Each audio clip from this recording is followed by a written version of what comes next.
یہی ہمارے ساتھ ہوا ہے کہ اہل بیت کے بارے میں ہمیں معرفت نہیں ہے. آج مجھ سے یہ لوگ پوچھتے ہیں مفتی صاحب آپ اہل بیت کی معرفت کی بات کرتے ہیں، آپ کہتے ہیں حدیث ثقلین یعنی عترت رسول صلی اللہ علیہ وسلم واجب الاتباع ہے، لیکن مفتی صاحب یہ تو بتائیں کہ کہاں سے اتباع کریں؟ اہل سنت کی کتابوں میں روایات نہیں ملتی، کیسے اتباع کریں؟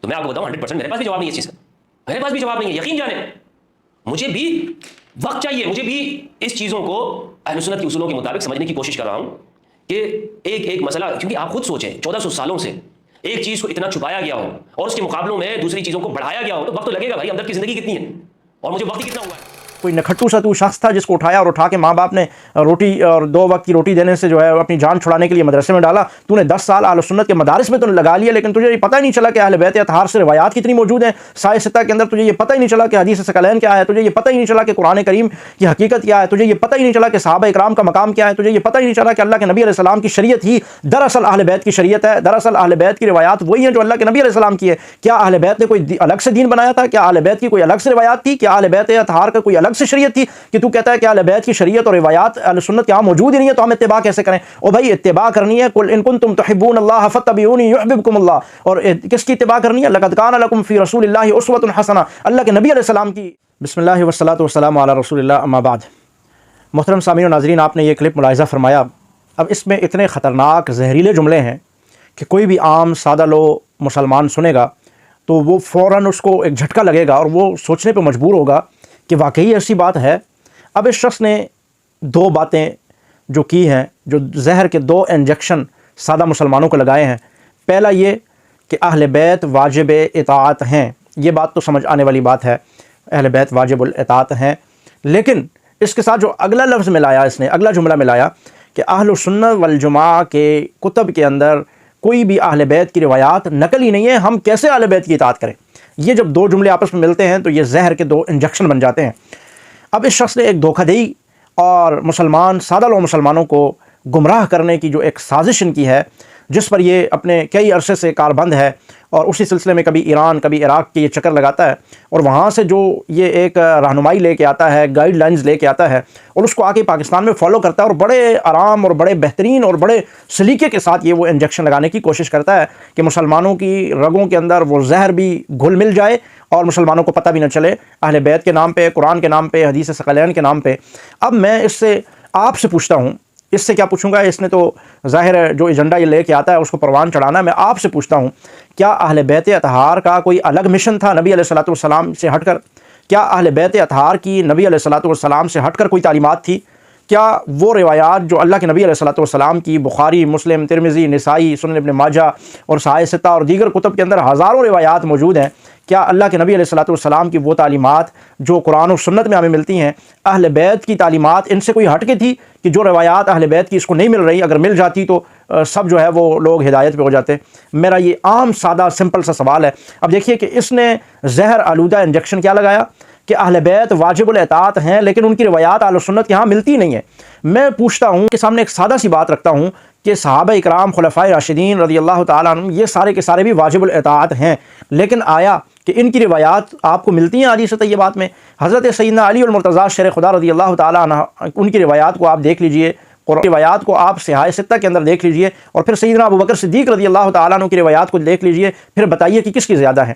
پھر سیدنا فاروق اعظم رضی اللہ تعالیٰ عنہ کی روایات کو اگر آپ جمع کر لیجئے صحاح ستہ کے اندر اور پھر سیدنا علی المرتضیٰ کی روایات کو دیکھیے تو پھر آپ فیصلہ کیجئے کہ کس کی زیادہ ہے. اسی طرح سیدنا عثمان ابن عفان رضی اللہ تعالیٰ عنہ کی روایات دیکھ لیجئے جو ان سے مروی ہیں، اور پھر سیدنا علی المرتضیٰ سے جو مروی روایات ہیں ان کو دیکھ لیجئے تو پھر آپ فیصلہ کیجئے کہ کس کی روایات زیادہ ہے. صحاح ستہ کے اندر 4 خلفائے راشدین جو حضرت ابوبکر، حضرت عمر، حضرت عثمان، حضرت علی اور پھر حضرت حسن اور پھر حضرت سیدنا معاویہ، یہ جو خلفائے راشدین ہیں، یہ 6 حضرات، ان میں سے سب سے زیادہ جس کی روایات حدیث کے اندر مروی ہیں، اہل سنت کی کتب میں موجود ہیں، وہ سب سے زیادہ روایات سیدنا علی المرتضیٰ شیر خدا رضی اللہ تعالیٰ عنہ کی ہے. لیکن اس شخص نے جو زہر کا انجیکشن جو اس نے وہاں اسٹاک کر کے ایران سے لایا تھا وہ یہاں لگانے کی کوشش کی کہ اہل سنت یہاں تو اہل بیت کی روایات ملتی ہی نہیں ہے. او بھائی اہل بیت واجب الاطاعت ہیں جیسے صحابہ خلفائے راشدین واجب الاطاعت ہیں. اللہ کے نبی علیہ السلام نے فرمایا علیکم بسنتی و سنت الخلفاء الراشدین المہدیین، میرے بعد خلفائے راشدین کی اطاعت تم پر لازم ہے، اور انہی کے صحابہ کرام رضوان اللہ تعالیٰ علیہ مجمعین کے متعلق فرمایا کہ اصحابی کالنجوم فبأیہم اقتدیتم اہتدیتم، ان کی اقتداء اور ان کے پیچھے چلو گے تو کامیاب ہو جاؤ گے، اگر نہیں چلو گے تو کیا ہوگا؟ گمراہ ہو جاؤ گے۔ پھر اللہ کا قرآن کہتا ہے فَإِنْ آمَنُوا بِمِثْلِ مَا آمَنْتُمْ بِهِ فَقَدِ اهْتَدَوْا، کہ ایمان ان جیسا لاؤ جیسے صحابہ کرام لائے۔ تو یہ اس سے مراد اقتداء کس کی اقتداء کرنے کا حکم دیا جا رہا ہے؟ صحابہ کرام کی اقتداء کرنے کا حکم دیا جا رہا ہے، اور ان میں سے جو بنیادی طور پر 6 صحابہ کرام خلفائے راشدین ہیں، آپ بتائیے کہ ان میں سے سب سے زیادہ روایات حضرت سیدنا علی المرتضیٰ کی ہیں، آپ اس پر تحقیق کر لیجئے۔ لیکن اس کے باوجود یہ پروپیگنڈا کرنا، یہ سازش کرنا، یہ بتانا ہے کہ خلفائے اس زہر کو گھولنا ہے کہ اہل بیت کو اہل سنت نہیں مانتے اور ان کی کتب کے اندر اہل بیت سے روایات موجود نہیں ہیں، حالانکہ یہ سراسر سازش ہے، سراسر الزام تراشی ہے، سراسر یہ پروپیگنڈا ہے، اور اس پروپیگنڈے کو اس طریقے سے چلایا جا رہا ہے۔ اور یہ کہتا ہے کہ میرے پاس تو اس کا جواب نہیں ہے، میں کیا جواب دوں گا؟ لیکن تیرے پاس اگر جواب نہیں ہے، ظاہر ہے تو نے قرآن و سنت پڑھا نہیں ہے، تو نے کسی کے پاس تو گیا نہیں کہ جا کے پڑھے۔ ہاں کہتا ہے کہ میں اہل سنت کے مدارس میں پڑھا ہوں، میں 10 سال اہل سنت کے مدارس میں رہا ہوں، لیکن مجھے حدیث ثقلین سمجھ نہیں آئی۔ میں سوال کرتا ہوں تو نے 10 سال پڑھے ہیں، میں کہتا ہوں کہ 10 سال اگر وہاں مدرسوں میں جا کے پچھلی لائن میں اگر کوئی سو بھی جائے نا تو وہ بھی اس طرح کے مسائل سیکھ کے باہر آتا ہے۔ لیکن اگر تو نے وہاں 10 سال گزارے ہیں تو اس کا مطلب یہ ہے کہ وہاں پہ صرف اور صرف یہ جو غریب مسکین یتیم کچھ لوگ ہوتے ہیں جن کو ماں باپ گھر میں نہیں پال سکتے، یا اس طرح کے نکھٹو لوگ ہوتے ہیں جو اسکولوں میں نہیں چل سکتے، تو ان کو نکال کے مدارس میں ڈال دیا جاتا ہے۔ اور میرا تو خیال کیا، میرا یقین یہ ہے کہ کوئی نکھٹو سا تو شخص تھا جس کو اٹھا کے ماں باپ نے روٹی اور 2 وقت کی روٹی دینے سے جو ہے اپنی جان چھڑانے کے لیے مدرسے میں ڈالا۔ تو نے 10 سال اہل سنت کے مدارس میں تو نے لگا لیا، لیکن تجھے یہ پتہ ہی نہیں چلا کہ اہل بیت اطہار سے روایات کتنی موجود ہیں سائے ستہ کے اندر۔ تجھے یہ پتہ ہی نہیں چلا کہ حدیث ثقلین کیا ہے، تجھے یہ پتہ ہی نہیں چلا کہ قرآن کریم کی حقیقت کیا ہے، تجھے یہ پتہ ہی نہیں چلا کہ صحابہ اکرام کا مقام کیا ہے، تجھے یہ پتہ ہی نہیں چلا کہ اللہ کے نبی علیہ السلام کی شریعت ہی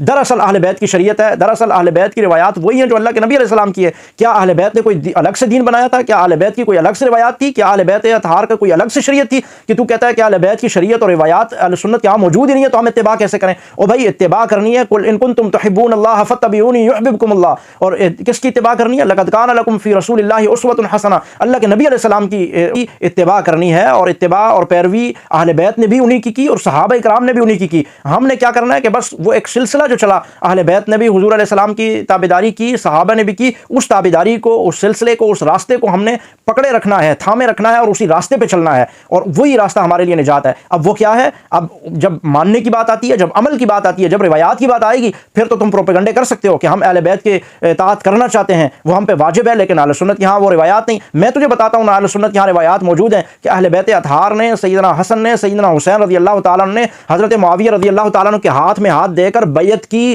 خلافت ان کے سپرد کی۔ اب یہ روایت موجود ہے، ماننا، عمل کرنا۔ کون منع کرتا ہے تمہیں اہل بیت اطہار کی جو روایات ہیں، جو ان کے اعمال ہیں، ان کے مطابق زندگی نہ گزارو؟ لیکن تم نے کبھی نہیں گزارنی۔ پھر حضور علیہ الصلوۃ والسلام نے ایک مرتبہ ارشاد فرمایا، حدیث موجود ہے، سیدہ عائشہ صدیقہ سے محبت ہے، فاطمہ تو بھی اس سے محبت کر۔ اب کرو نا سیدہ عائشہ رضی اللہ تعالیٰ عنہ سے محبت کی، وہ اللہ کے نبی علیہ الصلوۃ والسلام کی محبوبہ ہے، لیکن اس پہ عمل نہیں کرنا، ان پہ کیچڑ اچھالنا ہے۔ پھر اللہ کے نبی علیہ الصلوۃ والسلام نے فرمایا، میرے صحابہ یہ ستاروں کی مانند ہے، اللہ اللہ فی اصحابی۔ اللہ کے نبی علیہ السلام فرما رہے ہیں میرے صحابہ کرام کے متعلق ڈرتے رہنا، ان کے بارے میں ذکر خیر کرنا، کوئی بری بات نہ کرنا۔ تو ڈرو نا، پھر کرو نا اتباع۔ یہاں پہ نہ محمد رسول اللہ صلی اللہ علیہ وسلم کی اتباع کرتے ہو، پھر حضرت علی رضی اللہ تعالیٰ عنہ نے حضرت ابوبکر کی بیعت کی، پھر حضرت عمر کی، پھر حضرت عثمان کی، ان کے پیچھے چلتے رہے اور ان کی اتباع کرتے رہے، ان کی مانتے رہے۔ اب مانو نا، خلفائے راشدین کے پیچھے چلو نا تم بھی، لیکن نہیں، وہاں پہ خلفائے ثلاثہ پہ انگلیاں اٹھانی ہیں، جناب حضرت عثمان نے یہ کر دیا، جناب حضرت عمر نے یہ کر دیا، حضرت ابوبکر نے یہ کر دیا۔ کیا اہل بیت اطہار نے یہ سبق پڑھایا ہے کہ ابوبکر و عمر پہ تبرہ بازی کرو، ان پہ تنقید کرو، ان پہ تبرہ بازی کرو؟ یہ حضرت ابوبکر رضی اللہ تعالیٰ عنہ کے حوالے سے حضرت علی نے سکھایا تھا جب انہوں نے بیعت کر کے ان کو مان لیا۔ تو تم کون ہوتے ہو ان پر تبرہ بازی کرنے والے، تنقید کرنے والے کہ جناب ہم تو تنقید کر سکتے ہیں؟ یہ ماننے کی باتیں جو اہل بیت تمہیں بتا سمجھا کے گئے وہ نہیں ماننا، لیکن پروپیگنڈا کرنا ہے کہ جناب اہل سنت کی کتب کے اندر تو روایات ہی موجود نہیں ہیں، ہم تو اہل بیت کی اطاعت کرنا چاہتے ہیں کیونکہ اہل بیت کی اطاعت تو واجب ہے، نہیں کریں گے تو گمراہ ہو جائیں گے، کیونکہ اللہ کے نبی علیہ الصلوۃ والسلام اپنی اطرت اہل بیت کو چھوڑ کر گئے ہیں۔ تو مانو نا ان معاملوں میں اہل بیت کو۔ کس نے کہا کہ تم اہل بیت کو نہ مانو؟ حضرت معاویہ پر تنقید کرتے ہو، حضرت معاویہ پہ تبرہ کرتے ہو، حضرت حسن حضرت حسین ان کے ہاتھ پہ ہاتھ رکھ کے بیعت کر کے خلافت ان کو سپرد کرتے ہیں۔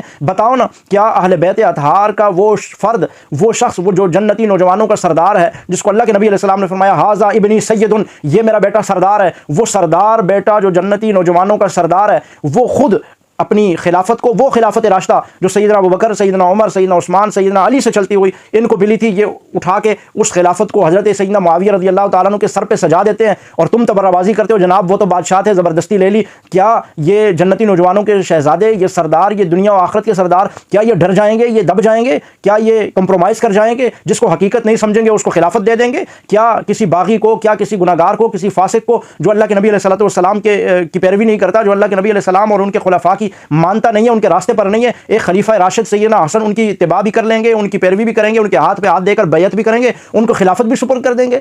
کیسی باتیں کرتے ہو تم؟ اہل بیت کو اصل میں مانتے ہی نہیں ہو تمہارا عقیدہ اصل میں تو رافضی ہے. تمہارا عقیدہ وہی ہے کہ قرآن کریم یہ کامل نہیں ہے کیونکہ حضرت ابوبکر, حضرت عمر, عثمان نے یہ لکھا ہے, اور پھر پروپیگنڈا بنایا کہ حضرت علی کا کوئی الگ قرآن تھا. یہی حضرت علی کا قرآن بھی تھا, یہی حضرت عمر, حضرت ابوبکر کا قرآن بھی تھا, لیکن نہیں, پروپیگنڈا کرنا ہے. قرآن تمہارے پاس نہیں, کہتے ہیں کہ وہ 12ویں صاحب جو ہیں وہ غار میں لے کر چلے گئے, اب وہ آئیں گے تو قرآن لائیں گے. اب قرآن تمہارے پاس نہیں, پھر تم کہتے ہو اہل بیت اطہار. اہل بیت اطہار وہ جو 12 امام تم نے کیے تھے, تم نے کہا کہ 12واں امام صاحب جو ہے وہ تو غار میں چلا گیا, وہ تو ہے ہی نہیں. نہ اس وقت تمہارے پاس قرآن ہے, نہ اس وقت تمہارے پاس اہل بیت ہے, کیونکہ اہل بیت کا وہ 12واں امام جو تھا وہ تو غار میں ہے, اور قرآن اس کے پاس ہے. نہ قرآن ہے نہ اہل بیت ہے, کس پہ عمل کر رہے ہو؟ حدیث ثقلین کدھر چلی گئی پھر؟ قرآن پہ بھی عمل نہیں, اور اہل بیت کے جو 12ویں فرد تھے وہ بھی نہیں, تو تمہارے پاس ہے کیا پھر؟ یہی قرآن ہے. اور پھر صحابہ اکرام نے جو حدیث قرآن ہم تک پہنچایا وہی چیزیں تو تمہارے پاس ہیں. اگر ان پہ نہیں چلو گے تو 12ویں کا انتظار کرو, کب قرآن آئے گا, کب اہل بیت کا وہ فرد آئے گا. اس وقت تو تمہارے پاس کچھ نہیں ہے, تو تم تو کنگال بینک کے مینیجر ہو, باتیں کرتے ہو حدیث ثقلین کی. حدیث ثقلین میں سے کیا تمہارے پاس ہے پھر؟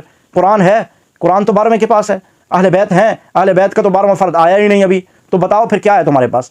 تو اس لیے لوگوں کو گمراہ نہ کرو. لوگوں کو اگر تم زہر آلودہ ٹیکے لگا کے ان کو گمراہ کرنے کی کوشش کرو گے تو ہر مقام پہ, ہر پلیٹ فارم پہ اہل سنت والجماعت کا بچہ تمہارا راستہ روکے گا, اور عوام کو یہ بتائے گا کہ یہ ایران سے باقاعدہ طور پر پلاننگ کے تحت, سازش کے تحت وہاں سے پالیسیز لے کر آتے ہیں, اور پھر آ کر اس کو یہاں اپلائی کرنے کے لیے, اس کو لوگوں کے دل و دماغ میں ڈالنے کے لیے یہاں پر کوشاں ہیں. اور یہ یاسین قادری ہو گیا, یہ فضل ہمدرد ہو گیا, یہ انجینئر مرزا ہو گیا, اس طرح کے بے شمار لوگ جنہوں نے اہل سنت کے لبادے اوڑے ہوئے ہیں, لیکن اندر سے یہ رافضیین کی تاریخ ہے. نور اللہ شوشتری سے لے کر جو قاضی رہا اہل سنت کے اندر چھپا ہوا, وہ اہل سنت کا قاضی بنا ہوا ہے, اندر سے وہ جب نکلا تو کیا نکلا؟ وہ چوہا, وہ کھٹمل, وہی رافضی نکلا. یہ ان کی پوری تاریخ ہے. انہوں نے, یہی میر جعفر بھی ہیں, یہی میر صادق ہیں, آپ تاریخ اٹھائیے, یہی رافضی تھے جو میر جعفر اور میر صادق تھے. یہ ہمیشہ اہل سنت کا لبادہ اوڑا, ہمیشہ انہوں نے اپنا بننے کی کوشش کی اور اپنا ہونے کو ثابت کیا, لیکن یہ اندر سے رافضیوں کے ایجنٹ وہ اہل سنت کے اندر گھسے ہوئے تھے, اور ان کے اندر زہر آلودہ ٹیکے جو ہے وہ لگاتے جا رہے تھے اور لوگوں کو گمراہ کرتے جا رہے تھے. لیکن جب تک اہل سنت کا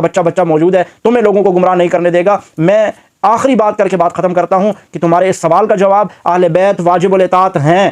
میں بھی یہ بات مانتا ہوں, اہل سنت والجماعت اس بات کو مانتے ہیں کہ صحابہ اہل بیت واجب الاطاعت ہیں, ان کی اطاعت کرنی ہے. لیکن اگلی بات جو تو نے کی تھی کہ اہل سنت کے ہاں تو اہل بیت سے روایات نہیں ہیں, میں کہتا ہوں کہ سب سے زیادہ روایات ہی اہل سنت کے ہاں خلفائے راشدین میں سب سے زیادہ روایات وہ حضرت سیدنا علی المرتضیٰ رضی اللہ تعالیٰ عنہ سے موجود ہے. یہ میرا چیلنج ہے, میں کوئی کچی بات نہیں کر رہا. اہل سنت کے ہاں خلفائے راشدین میں سب سے زیادہ روایات سیدنا علی المرتضیٰ رضی اللہ تعالیٰ عنہ سے موجود ہیں. اور پھر حضور علیہ الصلوۃ والسلام کی جو شریعت تھی, حضور علیہ الصلوۃ والسلام کا منہج تھا, حضور علیہ الصلوۃ جو دین تھا وہی اہل بیت کا دین تھا. کوئی الگ روایات نہیں چاہیے, کوئی الگ قانون نہیں چاہیے, کوئی الگ آئین نہیں چاہیے, کوئی الگ منہج نہیں چاہیے, کوئی الگ روایات نہیں چاہیے. حضور علیہ السلام کی روایات پر ہی, حضور علیہ السلام کے دین پر ہی, حضور علیہ السلام کی شریعت پر ہی اہل بیت نے عمل کیا ہے. تو اہل بیت کا الگ سے دین کیوں مانگ رہا ہے جو اہل سنت کی کتب میں موجود ہو؟ کیا صحابہ کا کوئی الگ سے اہل سنت کے ہاں دین موجود ہے؟ صحابہ کا کوئی طریقہ الگ سے یہاں موجود ہے؟ اہل بیت کا بھی وہی طریقہ, صحابہ کا بھی وہی طریقہ جو اللہ کے نبی علیہ الصلوۃ والسلام کا تھا. اس لیے کہ اللہ کا حکم یہی ہے, لقد کان لکم فی رسول اللہ اسوۃ حسنہ. اگر تمہارے اندر رتی برابر بھی شرم ہوئی تو میں تمہیں دعوت دیتا ہوں, دعوت فکر دیتا ہوں, قرآن و سنت پہ غور کرو اور صحابہ و اہل بیت کے قدموں میں آ جاؤ اور اس قرآن کریم پر عمل کرنا شروع کر دو, تو یقین جانو کہ تمہاری نسلیں کامیاب ہو جائیں گی اور تم بھی کامیاب ہو جاؤ گے اور گمراہی سے بچ جاؤ.